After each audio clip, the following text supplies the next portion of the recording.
Assalamualaikum warahmatullahi wabarakatuh. Bagaimana kabarnya kawan-kawan? Semoga saja semuanya dalam keadaan sehat.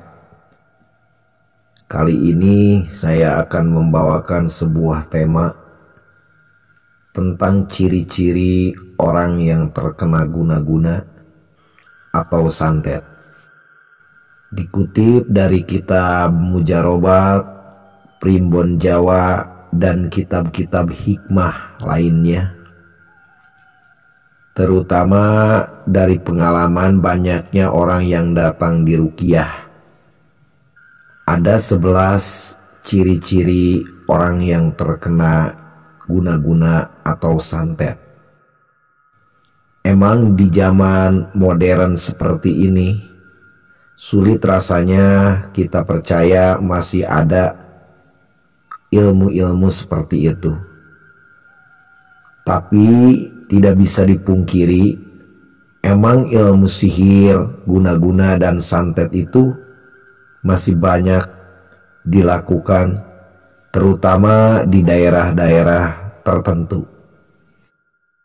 Guna-guna atau santet dikenal sebagai ilmu hitam yang sangat mengerikan. Pasalnya, dengan guna-guna atau ilmu santet, orang-orang bisa memenangi sebuah persaingan dengan mudah. Guna-guna atau santet adalah upaya untuk mencelakai orang lain dari jarak jauh dengan menggunakan media gaib seperti jin, setan, dan benda-benda lainnya. Dan untuk orang yang terkena santet, itu sangatlah menyedihkan dan menyakitkan. Contohnya, salah satu penyakit yang tidak bisa dideteksi oleh medis. Maka dari itu, ketahuilah 11 ciri-ciri atau tanda-tanda orang terkena santet. Yang pertama, ciri-ciri orang yang terkena guna-guna atau santet, dia enggan untuk beribadah, seperti melakukan sholat, zikir, dan membaca Al-Quran. Jika Anda menemukan kawan, kerabat, atau saudara yang awalnya dia rajin sekali untuk beribadah, tetapi dengan spontan dia malas-malesan dan tidak mau lagi untuk melakukan ibadah-ibadah yang dianjurkan oleh agama, ketahuilah itu salah satu ciri orang tersebut kena guna-guna atau sihir. Dianjurkan untuk segera diruqyah. Yang kedua, sering merasakan sakit yang aneh di anggota tubuh, dan sakitnya itu selalu berpindah-pindah, padahal tidak melaksanakan aktivitas yang berat. Dan biasanya kalau kita pergi berobat ke dokter pun, penyakit itu tidak terdeteksi oleh medis. Yang ketiga, sering merasa gelisah dan munculnya rasa takut, tapi di waktu-waktu tertentu. Contohnya seperti datangnya penyakit itu pasti di jam yang sama. Biasanya habis asar atau tengah malam. Kalau siang biasanya jam 9 pagi ke atas. Nah, itu salah satu ciri-ciri orang terkena sihir atau guna-guna. Yang keempat, sering mimpi yang menakutkan, dan mimpi itu selalu berulang-ulang. Misalnya, sering mimpi dikejar-kejar, mau dibunuh.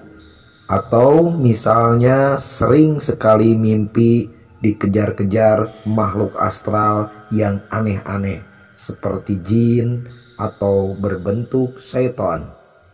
Yang ketujuh, orang yang terkena santet mudah sekali mengantuk secara ekstrim. Mengantuknya orang yang terkena santet beda dengan mengantuknya orang pada umumnya. Umumnya orang mengantuk itu dikarenakan kurang tidur. Tapi ngantuknya orang yang kena santet itu biasanya walaupun cukup tidur, tapi tetap aja akan selalu datang rasa mengantuk itu. Yang kedelapan, ciri-ciri orang yang terkena santet itu suka berbicara dan berpikiran yang aneh-aneh di luar dari akal normal umumnya. Yang kesembilan, ciri orang yang terkena santet itu selalu menyendiri dan menutup diri dari orang lain. Selalu saja merasa takut atau malu jikalau bertemu dengan orang lain, dan tidak mau banyak berbicara. Yang paling utama, hidupnya tidak mau bermasyarakat secara umum. Ciri orang yang terkena santet yang ke-10, cepat marah, egois, dengan alasan-alasan yang tidak jelas. Dan marahnya itu dibarengi dengan pandangan mata yang kosong. Ciri orang yang terkena santet yang terakhir, apabila pulang ke rumah sering merasa tidak nyaman, tidak betah, dan hawanya itu selalu panas. Dan biasanya anak suka nangis terus, rewel, dan tidak ada air matanya.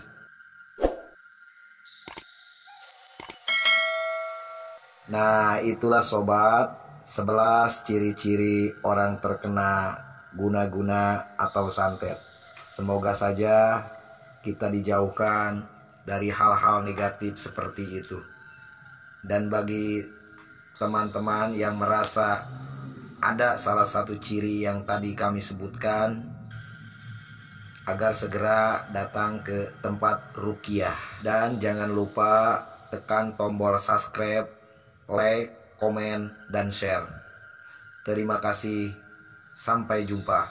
Wassalamualaikum warahmatullahi wabarakatuh.